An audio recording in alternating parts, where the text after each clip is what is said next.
All right, so it looks like we have some attendees, people filtering in. If you guys want, while we're waiting for everyone to filter in, we have a question that everyone can answer. So on your phones, if you go to www.menti.com and then you type in this code here at the top, you can participate in our poll that we have. Do you think customer delight can have any tangible impact? So if you can, go in and vote. Let us know what your thoughts are. While we're waiting for more and more people to filter in. Okay. I'm really interested to see the feedback on this one. Ooh. Yeah. Correct answer. There is a right answer. Stop exactly. It. We didn't say this. It's actually Mike. It's actually Mike on the team in the background, just ticking yes. We can't even know. Oh, this is good. It's like watching a live football game or something. This is great. No one. I don't know if anyone would dare to say no. Please feel free to dare to say no. If you genuinely think no, say no. Well, we'll see if we can convince them otherwise in this webinar. Yeah, they're not sure. Hopefully by the end we can maybe run it again at the end and see if we've... Let's do that. Let's just hope it doesn't swing the other way. Yeah. Exactly. Okay, so I think maybe some people aren't voting, but maybe hopefully by the end of this you'll be more encouraged to vote. So should we jump right in, and I'll let Ollie and Matt take it away? Yeah. Yeah. Okay. I'll stop sharing mine, and then all right, cool. I guess we should kick off with very quick intros, Matt. Matt, do you want to go first, actually, with the intro? Because Matt is the founder of Bonjoro, so you should probably say a quick hello first.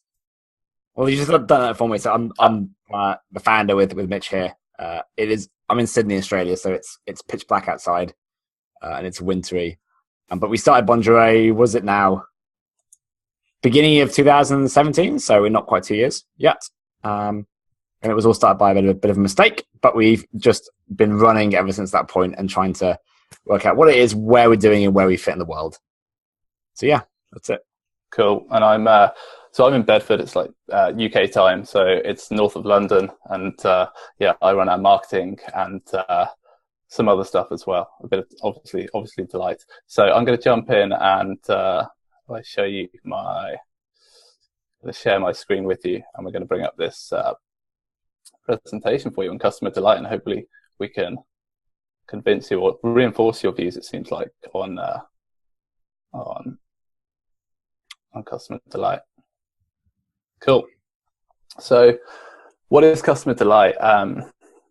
We're really into it here at Bonjoro, so we have a bit of a sort of stake in this, and we're going to take you through.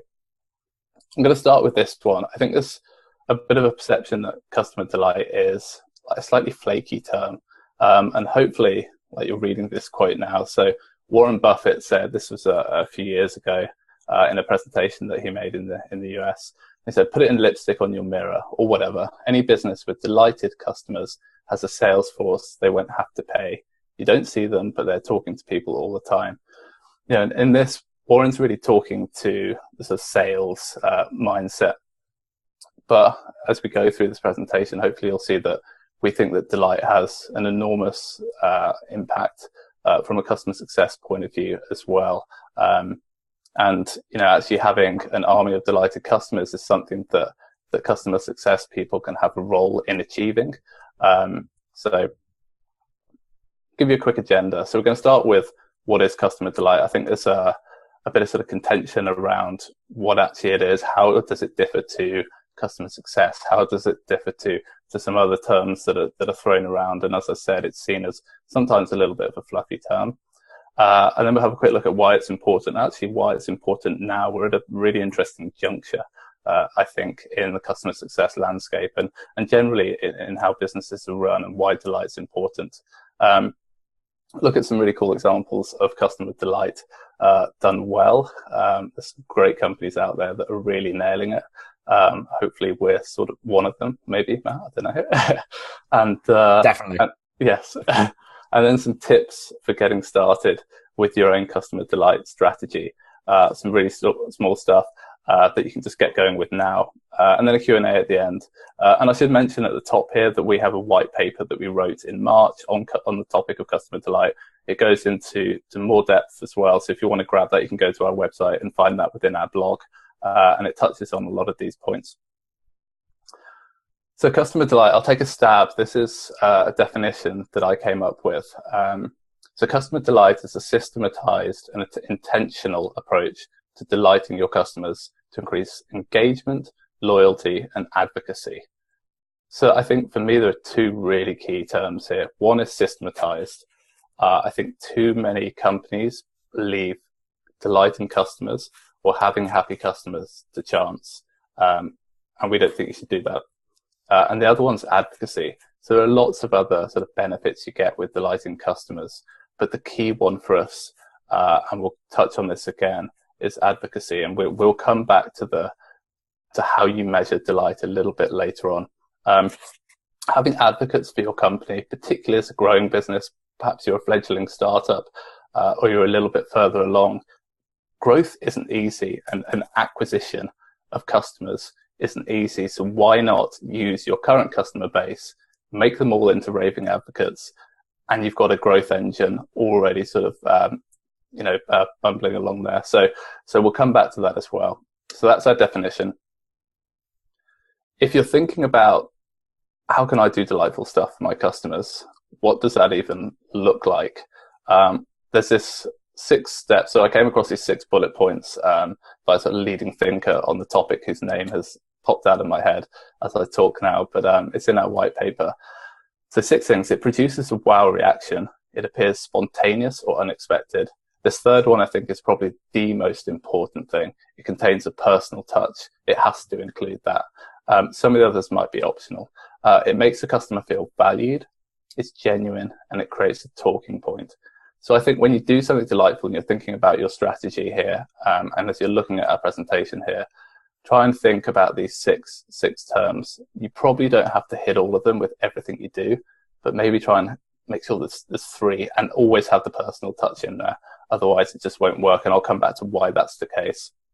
I think I just want to add on to that one. Like one of the obvious things as well, like as a business, scale, and you'll hear us mention it again and again will come up. I think with those moments, they've got to hit those. They've also ideally got to be something that you can do systematically, so it can become part of the process. So the word in there was, it appears spontaneous. It's got to appear spontaneous, but it's not. And then because of that, it's then got to be something that you can scale as a business. So try and think of delight moments that you can't just do for one customer, but you can do for 100, and that might happen at different times. But always think about how you can scale these as well, because it is scalable. Yeah, absolutely. And then this is a bit around why it works. So I said the key part of those 6 bullet points was personalization, and that's got to be part of every delightful interaction with a customer. And this comes back to, I'm not going to go too sciencey, and again, this is in the white paper, and a lot of you probably would have heard this before. So there's this effect that people talk about, and it actually came up in the seminal book, How to Make Friends and Influence People, and it's called the cocktail party effect. And I'll read out this quote. So think about this. If you're at a party with dozens of people chatting, you'll find that you can easily tune out of those conversations. They're background noise. But as soon as someone says something that is of particular interest to you, it might be your name or a topic that you've been thinking about, you'll magically tune into that specific conversation. So there's a reason that this is happening. So everybody at the sort of base here of your sort of brain, at the top of your spinal column, you have a thing called a reticular activating system. And that acts as the sort of pathway, if you like, to your conscious mind. So think about this with your customers. The pathway into their conscious mind, this sort of cocktail party effect, you want to sort of grab their attention. The key to that is personalization. It's saying something that they're already thinking about that immediately gets you access to their conscious thinking. So just bear that in mind as we move through. It's a really powerful effect, and you can go super sciencey with it. I am by no means a scientist, so I won't go there. So yeah, keep that in mind. So okay, Matt, over to me a little bit. So this is a bit where I get to rant slightly. So I think there's a challenge understanding where customer delight fits into customer success. And I think because of a misunderstanding about what it is, I'm starting to see this a little bit more now where people who are thought leaders in customer success are claiming that customer delight is not part of their job. And I'm not quite sure where this has come from, but I can tell you that I would never hire a customer success manager or team member. In fact, I would never hire any team member who did not think that delighting customers was part of their job. It's something that every single person in a company should be doing and thinking about all the time, because of this idea of engagement, advocacy, and growth. I wonder if this has been brought up as just a stance at one end of the spectrum where we want to stand there and say customer delight is not part of the job to get a conversation going. I understand that, but customer delight fits in with customer success. It's part of what you use to get customers to success. And I'll explain a little bit more going ahead from here. So, Ollie, you're the flip side for me. So, the point here is that if you're in customer success, you have probably one of the most crucial roles in brand building. Brand is not just a logo or a website font or a color scheme. Probably most importantly, it's the voice and the face of the company. And if you're in CS, you, for most customers, are the face and the voice of the company. So much more than the products will ever be. Obviously, if you're on services, then then literally you are it. So if you think that getting people to value in the product is really, really important, but you need to be projecting that brand along the way. And it's very simple. People think about your interactions every day in everyday life. Most of your interactions are not delightful. They are just normal everyday interactions. When we work every day and we're in the office, 40, 60 hours a week, those moments of delight, those moments of joy stand out. Now, if you're the brand and the company that gets associated with those types of joy, you're going to bring those customers back in. They're going to enjoy that interaction and want to do it more, and they're going to stay with you longer. They're going to, when something goes wrong, they will come in as an understanding customer, willing to talk and work with you rather than an angry customer. So again, if you're in CS and you don't need delight as part of your job, then I can't see how you can ever be that successful as a CS thought leader. It's absolutely integral to being an extremely good CS manager, extremely good CS person, and to be frankly honest, a team member of any company that wants to engage customers for the long term. Next. I can't control it, so I'll just shout out. Right now, I'll mention this can't scale thing. It's really important right now because I think there's this point when we've almost got overloaded with scale, and all this automation out there, bots, everything else. It's wonderful, but you just need to remember that the whole reason we have automation, the whole reason we have it, is to make sure that the boring processes, the day-to-day stuff that we don't need to do, we don't need to do. And what that does is it actually frees us up to spend more time in building relationships and building these personal relationships with customers.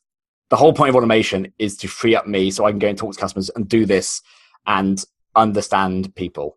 It's not so I can go and spend more time doing accounting or building products. So when done right, delight is a huge lever for conversion of attention. Like I mentioned, people will come back to you. They will stay with you longer. If there's an issue that happens, they will stay with you. And if they're not delighted, you might get away with one fault. If they're a happy, delighted customer, you might get away with 5, which might equate to 3 months of revenues. Literally, their lifetime value will go higher. The other thing is, it's easier than ever to build a business now. You can start businesses and get them going in a month with very little inputs. Competition is fierce. There are more businesses than ever. Purchasers have more power decision making than ever. And so, really, how do you stand out? Anyone can go and build a integrated bot. Anyone can go and put an intercom chat message up. Anyone can go and do this, that. How do you stand out? You're not competing on the same level. You need to do something different. And again, delight, although it sounds very easy, very few people do it systematically well. There's a reason there's only one Zappos in the world that everyone knows about. They weren't randomly doing delight. They were doing it as a system every single day, and they became famous for it. if you can do it and if you can crack it, it's actually something that you can stand out on day one. You don't need to build a product. You don't need to invest a lot of time. It'll just happen straight away. Roll on. Yep.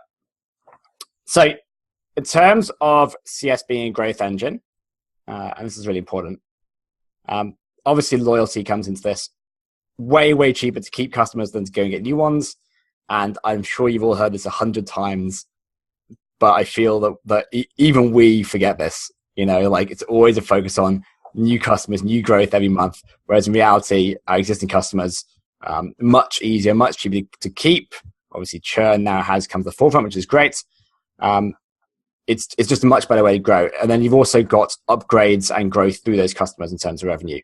But more profitable customers, again, if people are happy with you, if they are delighted, if they enjoy the experience and enjoy your team and your brand, they're less fixed on price. And then, again, most importantly, is that you have this channel of advocacy where delighted customers are the ones that will go and talk about you. If you can surprise them, if you can go out of your way, if you can blow them away with amazing customer service, if you can make them laugh, if you can make them cry, with happiness, they will talk about you. They will tell people in the office, they will tell your friends, and those people will come and sign up and they'll come and try you out. That's how people learn about things today. It's word of mouth. It's not like ads CPA compared to word of mouth is not even in the same ballpark. And that will all come through advocacy. So putting some numbers, like everyone likes maths. There's a pretty simple kind of way to look at this. There's a thing called NPS. So used to be used a lot by corporates. It's actually pretty good. It's a very, very simple way to tell if people will talk about your products. So essentially, it's a survey that goes out 1 to 10. Are you willing to recommend this to a friend or colleague? People mark 1 or 2 or 3, they get lodged as detractors, and you get a negative score. If they lodge 9 or 10, you get a positive score. Everything else in the middle is just neutral. Essentially, if you have a score and it goes from -100 to 100, if you have a score of 50, it means that essentially half of your customers are willing to go and recommend you to someone else. They're what we call advocates. You'll find in telco companies, their scores are generally -20, -30. Companies like us and smaller companies generally do better. But if you take those 50 customers, or take 50% of your customers, if you only ever assume that 35% of them actually go and refer someone, 2/3 of them would refer you and want to, but they never get the opportunity, or they forget about it. If only 35% refer you customers, you just got 17.5%, more leads from every single sign up that you get on board. Now, in reality, some people do refer more than one customer. So I think the stats work out to be 5% of your advocates will refer you at least 10 or 11 leads or more. And then you have these referrers who are 1% of your advocates, and they will go and bring you hundreds to thousands of referrals. So in fact, it's far, far greater than 17.5%. And this all comes from having delighted customers that leads to a higher NPS score. And it adds to the bottom line super quick. Next. So quite simply, if you can double your NPS score, you double the number of referrals your business will get. Obviously, if you find these kind of like these huge influencers, like we had Pat Flynn sign up. I never knew who the guy was. We treated him like every other customer. Next thing I know, we're getting all these referrals coming in. He was one for us. Never knew where he came from, but we just treated him well, and then it took off. 50% of all our growth on the business, and we've grown 300% in the last 12 months. 50% of our growth has come from customer referrals. And our NPS score is high.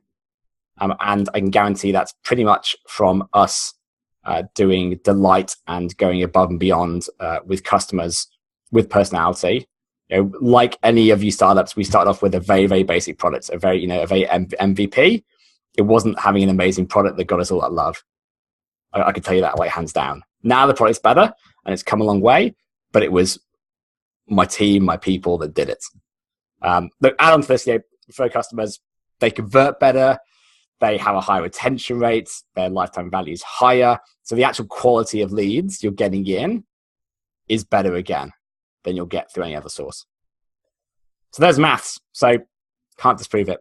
We're actually just releasing what we call Wall of Love. So we get loads and loads of good kind of feedback actually on our support and our intercom, and we send bear suits to customers and stuff. And so what we decided was we'll put this up on a wall and publish all that customer love, and we'll actually use that to help us get more signups. So again, we're using that kind of like the results of the delight to go and be a conversion channel for us. And another company that does this really well is Basecamp. If you've ever looked at Basecamp's wall of love, they basically have, I think, something like 2,000 testimonials on Else Makes Stupid, and it is extremely impactful.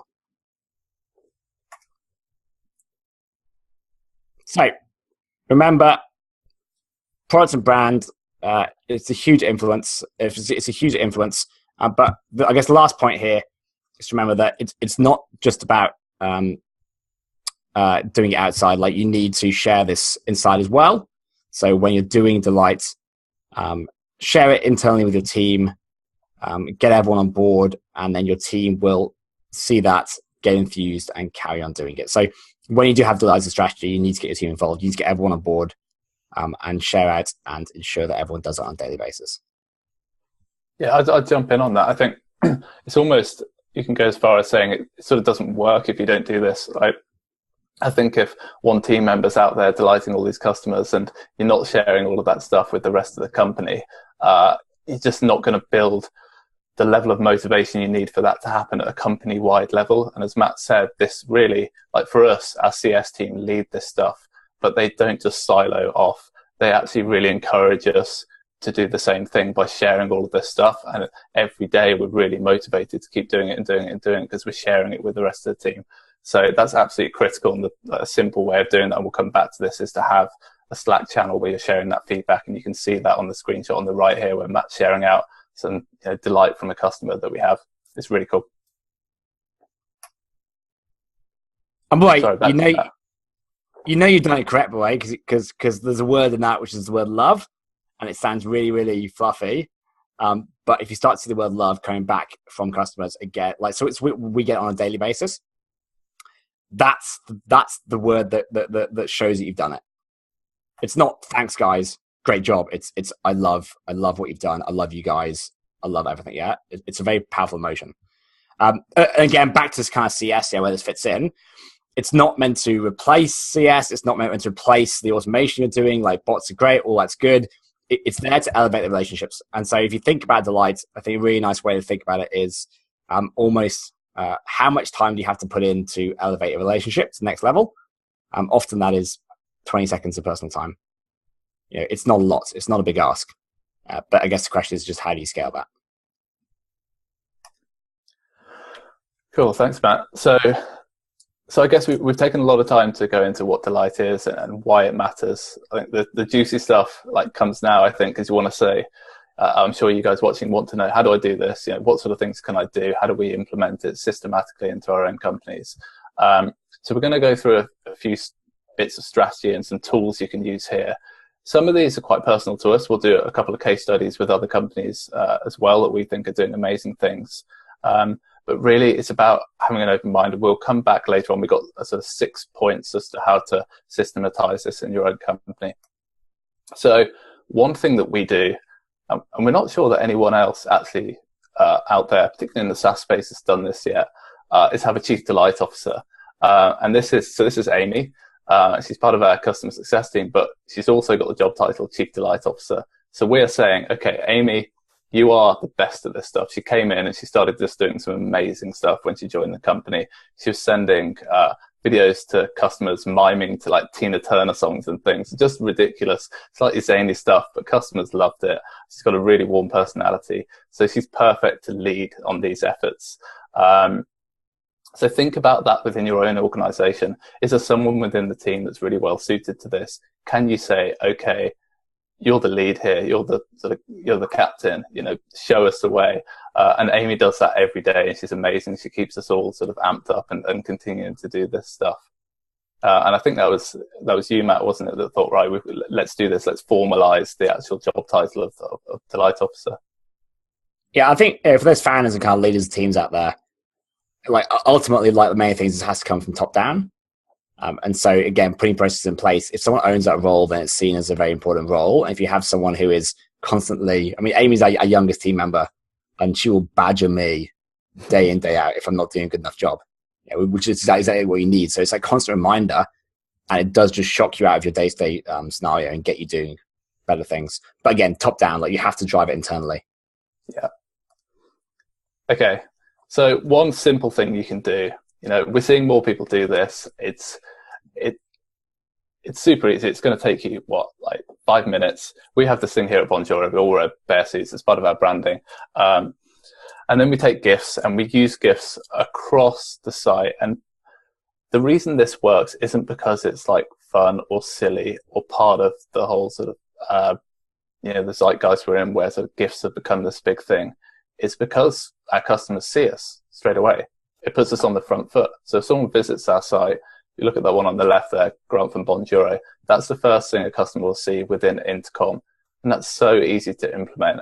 And imagine if you're the customer, you arrive on the site, what's Bonjoro? Immediately there, you've got reinforcement of the brand. We're quite sort of light-hearted.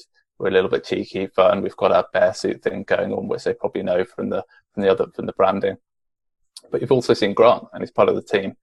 And we continue that across other touch points within the product as well. So you can see Amy there when people hit 100 Bonjoros. You've got Mitch, who's our CTO. So, again, this is how do we personalize their experience to tap into that cocktail party effect, that particular activating system thing, and get into their conscious mind. And also, how do we make this a whole team thing? So, Grant, CS, and then Mitch is our CTO. Like, we want to be showing our customers the entire organization and inviting them in. So that's one thing, really easy. If you're not doing it, give it a go. You'll see results straight away.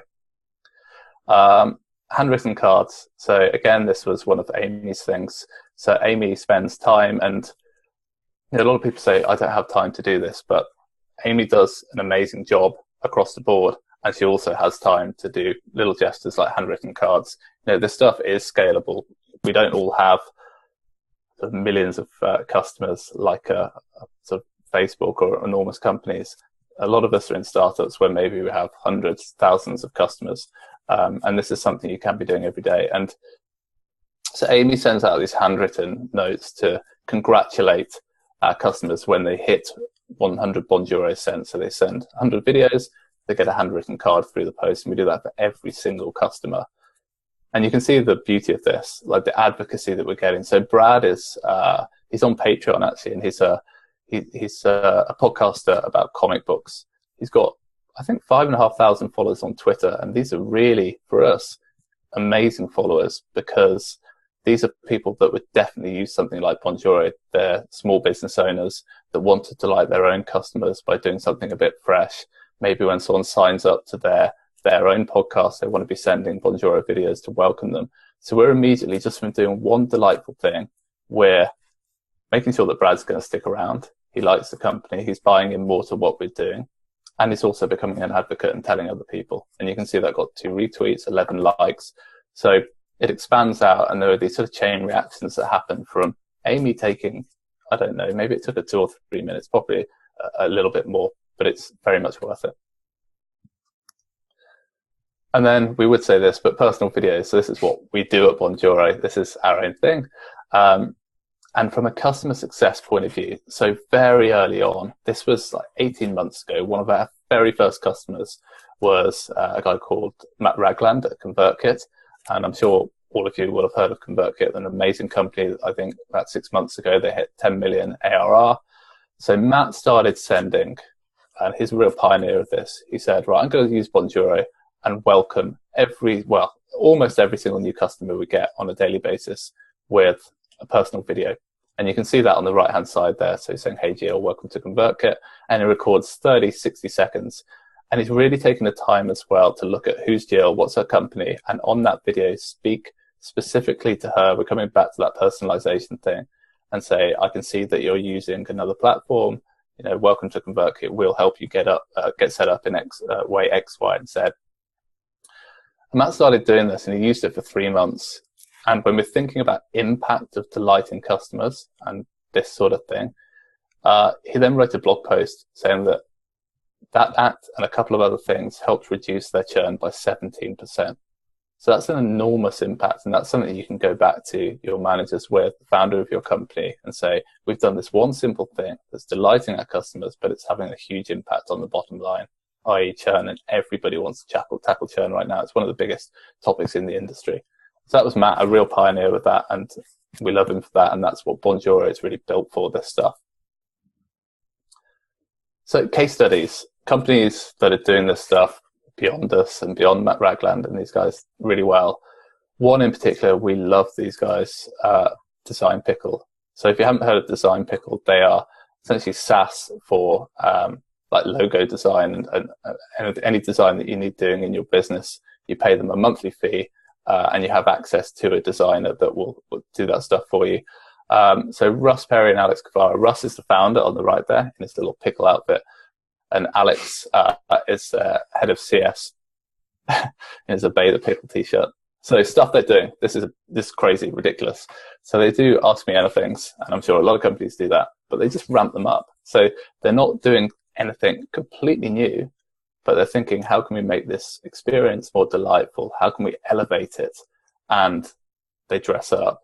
They get their little pickle stuff going on. It looks a bit bonkers, but it's just a really great way to, and it fits with their brand. And it got an enormous amount of views on Facebook, and people are probably more willing to share it and really buy into the culture of the company. This is Russ, so the founder of Design Pickle. He did something, I think, incredibly brave. Last year, I think they ran what did they do, Matt? Was this for annual packages? Do you want to jump in on this? I think you were closer to this one. Yeah, I think it was off a deal they were doing, and they were getting upgrades to annual packages. So they had maybe it's like 100 that came in that day. Like it was around like a deal, or kind of an event they were doing, and they were looking for an uptake of annual package. Okay, so Russ decided he was going to send a freestyle rap using Bonjoro to every single person that paid for an annual upgrade. Yeah, that's crazy. So he's taking like half a day out of his time, but here's a guy that believes that this is important enough to do, and it's going to have a big enough effect on his brand. It's going to encourage that advocacy that we've spoken about before. I'm not saying that you should go out there and rap to all your customers, but it's just an example of the heights and the lengths where people are willing to go, and it really fits with the Design Pickle brand. Russ, love him to bits, is not a great rapper. he raps like he looks there, and that made it all the better because they were hilarious. It's so good. And like you say, it took a lot of bravery, but don't underestimate the comedy side of it because it just worked so well. Yeah, being awkward's sometimes extremely funny. Okay, so we spoke about this before, so 6 steps to get started. So we're going to just quickly jump through how can you actually start to implement this from a strategic point of view in your own customer success team. So I think, Matt, you'll take the first one here. Yeah, so first of all, it really needs to align with your values in terms of a team. So what does this mean? Yeah. So with us, we always talk one of our values is about delivering significant value. Another one is about treating everyone equal.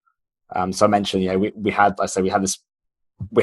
Pat Flynn sign up, and we've had big people sign up, and we'll spend as much time sending a video to one of those guys as I would do sending one to Sarah from, something at Gmail in the States. So if you treat every customer equal, then that for us is our value. It goes into all of the moments we do. It goes into all the CS we do and rolls out.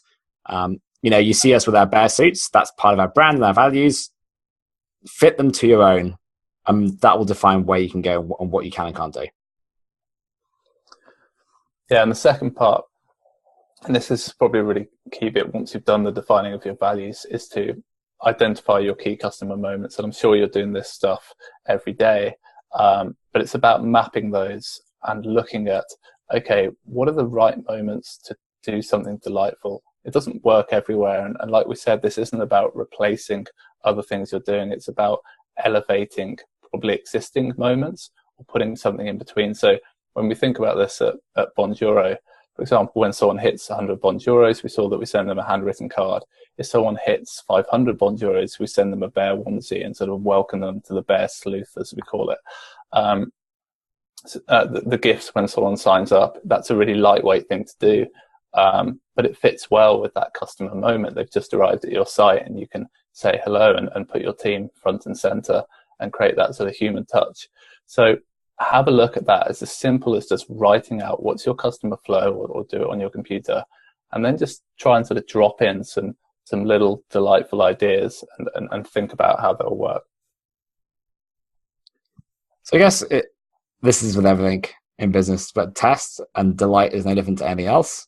Like, you have to test it. Some stuff will work, some stuff won't.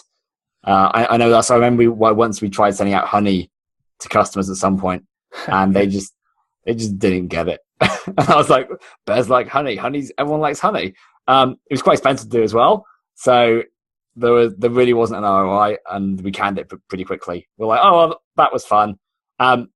Again, just keep testing stuff, keep trying stuff. It's harder to measure an ROI, especially if it comes in, like I say, like things like churn take a few months to come through, retention, lifetime value take time to come through. Try where you can to get data points around that. Obviously, activation is an easy one. If you're using delight moments to get someone to activate, you can see a spike in activation.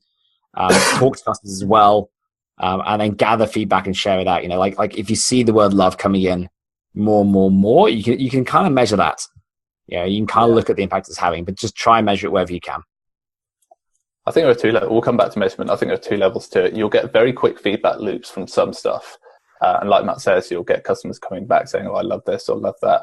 And then there are other things that are much deeper and probably much more meaningful to your business and people, maybe your founders in your business, like churn, like NPS, that will take a little bit longer to filter through, or like activation. Suddenly you're realizing that actually you're getting more people to a particular milestone.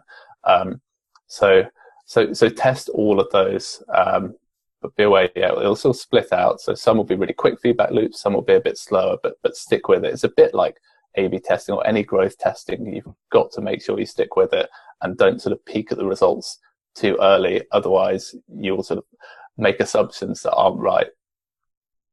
So it's back to me. So share your successes internally. We spoke about this earlier. This is absolutely critical. You have to do this. If you don't do it, the delight stuff doesn't really work in silos. So pro tip, create a Slack channel dedicated to customer feedback. Invite your entire company into that channel. I think you'll be surprised actually how much delight's coming back from customers from other sort of teams as well, and they would love to share that. And it's a really great thing to do, to have one central point where you're all sharing that energy, and it motivates you more and more. And that really should be led by the CS team. So keep refining as you go. Like test, refine. And then as a team, so we will bring up things on a Friday call that work really well. The same as we would do with any other testing. Again, Delight's just one of our processes now. So we measure that and we share what is working and what doesn't work.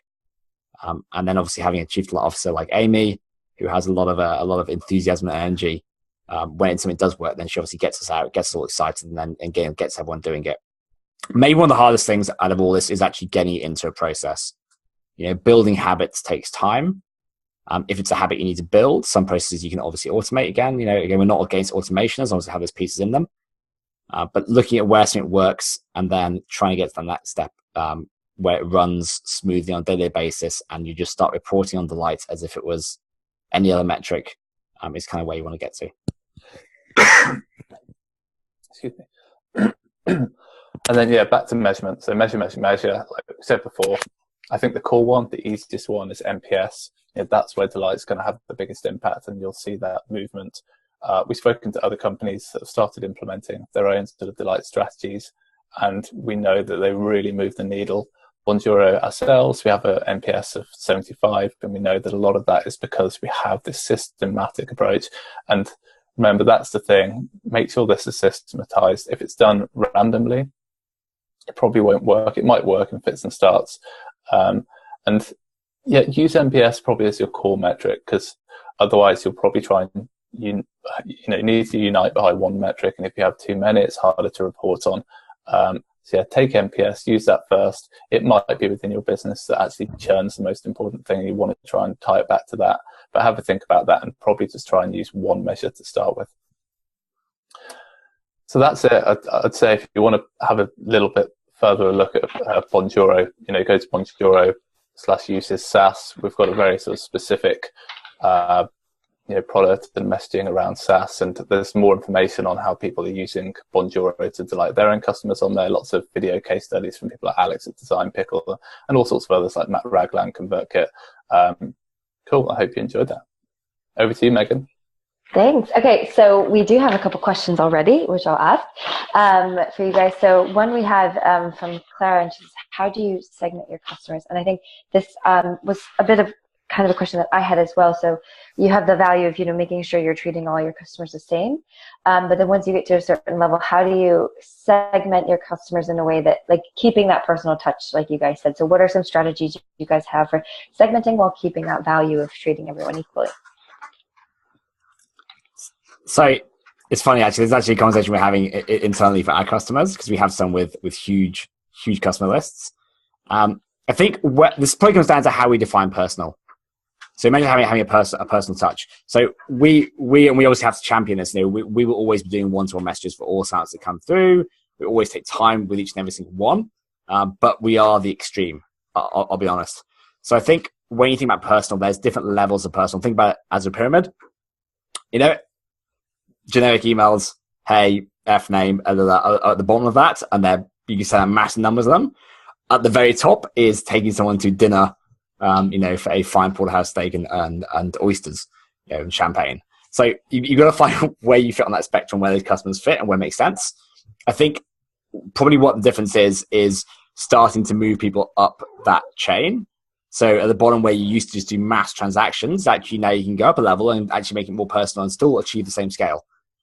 Scale is always getting easier and easier and easier. So segment them according to your business. And to be honest, just a bit behind the scenes, we're actually building some tools that help you do this eventually. But let's say if you're a B2B company, absolutely prioritize your business signups over your Gmail and Hotmail signups.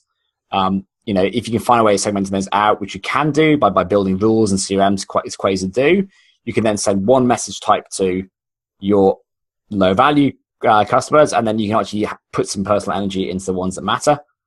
You can have flags. The other thing is to look at your sign-up sources coming through GA and everything else. So obviously, if you have affiliates that refer customers in, if you do run an affiliate program, maybe those are the ones you want to give more love to, because they've come from a referral. They're more likely to convert anyway, as opposed to just Google search terms or Google search traffic. Ollie, if you want to add something else on segmentation. Yeah, so I think the second part to it, well, actually you mentioned it a little bit, that pyramid, but it's also thinking about, so when you're mapping this stuff out, try and think, okay, for the bottom of that sort of pyramid, or I guess the sort of higher up your funnel, what are the lightweight things I can do? So we looked at the stuff we do. So it's sending a Bonjoro is quite lightweight. It's really quick. It might take you 30 seconds. Putting a GIF on your sort of homepage of your site or your pricing page with someone, again, incredibly lightweight. So actually at the start of the customer journey, when you're, Matt, saying treat everyone equal, those things have to be fairly lightweight. So you can't do like the big stuff. But as you move through, as a customer moves through that journey with you, so for us, again, they hit that 100 Bonjoro milestone and they're sort of engaging and activating in a particular way, then we sort of ramp up the sort of the weight of the delightful thing we're doing for them. So we're sending them that handwritten note, and then they hit 500, we're sending them a bear onesie. So actually it's about really the customer journey, and at the start of the customer journey, when you're looking at activation, make it much more lightweight and keep it like that if you possibly can. But also, like Matt said, do the other stuff. If affiliates are really important to you, then maybe you're going to sort of step it up a little bit, depending on that segment. But then as they move through that customer journey, just ramp it up more and more. And again, you're going to get more of that advocacy hitting the right sort of, more the delight hitting the right people who are going to become the biggest advocates. So I think the customer journey is as important as the segmentation at the start as well. So think about sort of lightweight and more heavier weight delight stuff as they move through. Fantastic, thank you. And we have another one as well. There's one from Alex. He says, while evaluating customer health using different metrics. You have, login frequencies, NPS, a number of open and closed support tickets and things. Does it make sense to add a subjective metric for customer delight, which could be evaluated as a CS manager? And actually, like, even in the way we kind of do this at Planhat is we give you this kind of your own way of measuring your health, right? It's kind of like, we give you that, CS subjective score that you can weigh into with your health score. Because like sometimes your gut feeling, but what's your experience with how much that gut feeling can play into the health of a customer? Yeah, I'll jump in quickly on that one. So we've had a lot of talk actually internally here about, is there something we can do around designing a delight score? And I don't think we're there yet. And I think companies like yours, Megan, Planhat, actually are robust tools built for CS. And whether actually you should be looking to sort of build out your own metric that sort of equals delight for you, I think that's probably quite a good idea. Matt, I know Matt's been formulating some thoughts on this. Do you want to jump in, Matt, on sort of whether you think there should be a specific delight score? Because we have talked about it a lot here. Look, I think customer health measuring will get better over time. I say this, and we're looking at ways to technically. There's definitely a subjective or kind of a qualitative side to it as well, which, I'll be honest, when we can't dig into it, it kind of still throws us, because you'll see happy customers who will just disappear. Yeah, and likewise, you'll see unhappy customers who will just bounce back in. And trying to work out around that, there's still this human element that I think is hard to track and hard to understand. We have some ideas around it. Again, like the fallback, honestly, is just talk to customers. So talk to them, I understand them, like you say, give them subjective inputs. Make sure that you are communicating with them regularly. So when there are warning flags, again, if they have a relationship with you, they will bring up those warning flags. They won't just jump out of nowhere. I always mention, we use a CRM, and they don't really ever talk to us or engage us, even though we've been with them for a long time. And I always say, ultimately, if something better comes up, we'll jump and we'll just be gone like that, and we enjoy the products and it's great. And it satisfies all I need, but if something else comes up, there's nothing beyond the product to keep me there. And I won't tell them I'm going, I'll just move. So communication will solve that. Again, scale is the issue, but just make sure you are checking it in at certain points. And yeah. Yeah, maybe even getting like flagged in those moments of, okay, maybe it's not. There's no magic answer yet, but it's hard to know. Watch the space. And I think one company will solve it. I think a few of us together will solve it and probably pull those results together. All right, thanks. And then we have another one. So this is from, so I'm a CS marketing, basically all around man, in a startup with limited budget and time. My question is therefore, what would you guys recommend as one delight activity to focus on? Probably a lightweight one. I think we're going to say Bonjoro, right? Yeah. So personal videos, I think say you're looking to activate customers better, and I don't know how many signups you get each day, but what's a really simple thing you can do? You could set up a Bonjoro to integrate with whatever CRM or marketing automation platform you're using, and when someone signs up to your business, maybe they're hitting your free trial, then as soon as they do that, don't get rid of your usual onboarding stuff, but on top of that, just send them a personal video and say, hey, I value you coming on board with that business. We're here for you if you need X, Y, and Z. I think you'll be hopefully sort of pleasantly surprised by the impact that has and the perception it has as well from the customer's point of view, on your business. So yeah, I'd say something simple like that. Like anything else, Matt? Well, I always want to point that a lot of it's around perception. So when you send a video or you do something that is obviously that you've taken the time with, the customers, they don't really care about the video. A video is just a medium. What they care about is the fact that you've given them your time. So in fact, the thing you're selling is time. When you show someone that you've actually put time into them in an industry in the world where we're not used to that anymore, again, that's the thing that will get you the great results. And then if you look at that and you dig into it, then you go, well, how much time do I need to do to get a relationship? Honestly, it's like 20 seconds. It's not like phone calls. I actually think are not good because they might take 15 minutes. You'll call back everything else. Like one-way communication I actually think it's really good because it's done on their time, it's done on your time. You actually have a much smaller input, so it saves you, especially as a small company. It means you've got 10 minutes of work to do a day, and that's it. And there's nothing that's going to go outside that scope. Yeah. So think about one-way messaging pieces that show that you've obviously taken some time and that obviously aren't automated. Anything that does that, be it video, be it anything else, that's where you want to spend your time. But again, limit it each day. Just say, I'll spend no more than 15 minutes. Yeah, I'd say I was just going to add. I wrote a blog post like 6 months ago on the 8 best tools to delight your customers. So you can find that on our site. But actually, something I found with that was that delight, even though it's been talked about for a number of years, is still very much in its infancy, and there are not many companies out there that are giving you like great tools to do it. So you have to be quite creative. So the gifts thing and Bonjoro is one in particular that we are actually like focused on that. So take a look at that blog post. There's some other ideas in it, but I would say this is in its infancy. So you've got to be creative with it. And like we said, try and fit your idea to your company's sort of culture and values. So for us, a lot of the stuff we do works because we're quite a playful company. For you, it could be very different. But take a bit of time to think about that. And, as I say, video is a very, very simple and effective one. Thank you. And I actually have a couple of questions. So if NPS is one way that you guys are measuring these, but then how do you feel about other types of surveys and metrics? Like what about a CES, like a customer effort score, things like that? Do you have any other ways that you can measure delight or surveys that you like or anything? So I think probably the key here is we've tried to keep it very, very simple. Like in reality, we actually measure the impact of so the NPS is our kind of a finger on the pulse of how happy and how satisfied customers are. The reality is what we're actually measuring is did churn drop? Does our lifetime value go up over this time compared to what we've done, and how much of that is attributed to product, and how much of that is which we can measure because we can see activation and we can see like product feature usage and stuff. So then we try and pull out of that, well, what's left in the bucket? We need to pull all that information out. That's probably around the delight kind of CS piece.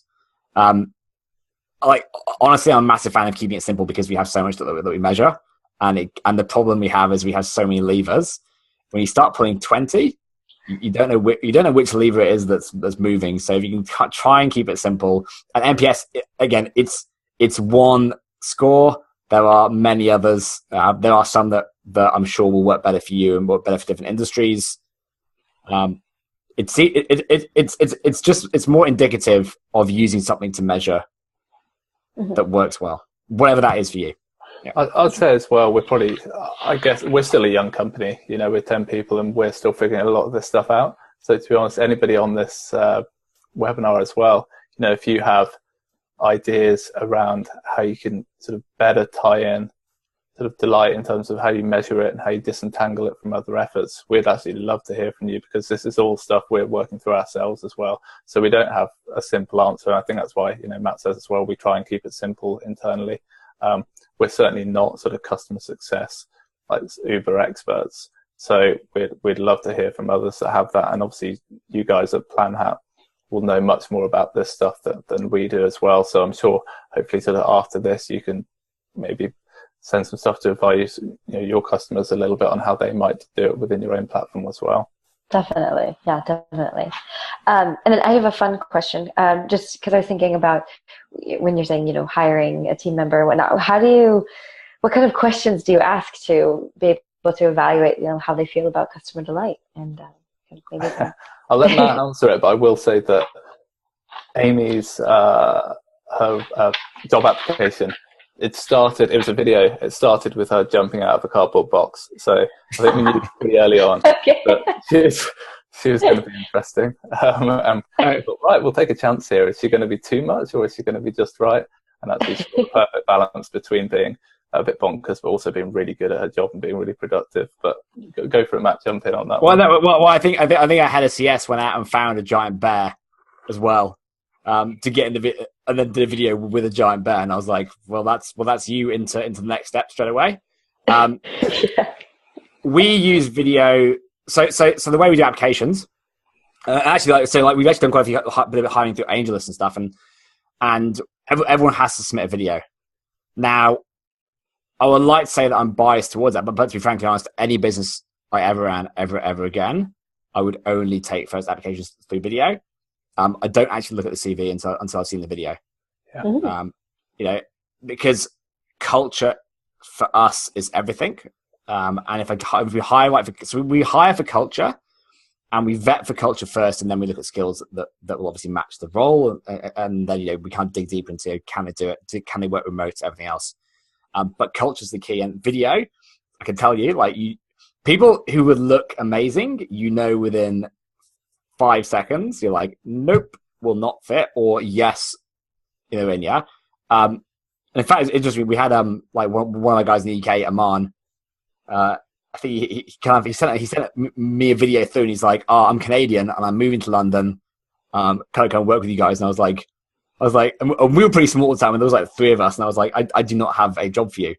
He's like, okay, cool, and then just sent me another video like a bit later, and then he was like, I'm still waiting, and just kept doing it, and eventually I was like, okay, fine, just have to have a job here, the way they were doing it again, and this idea of tenacity is one of my core values. Yeah, so video gets that across really well. So always use video in hiring. It saves you so much time as well.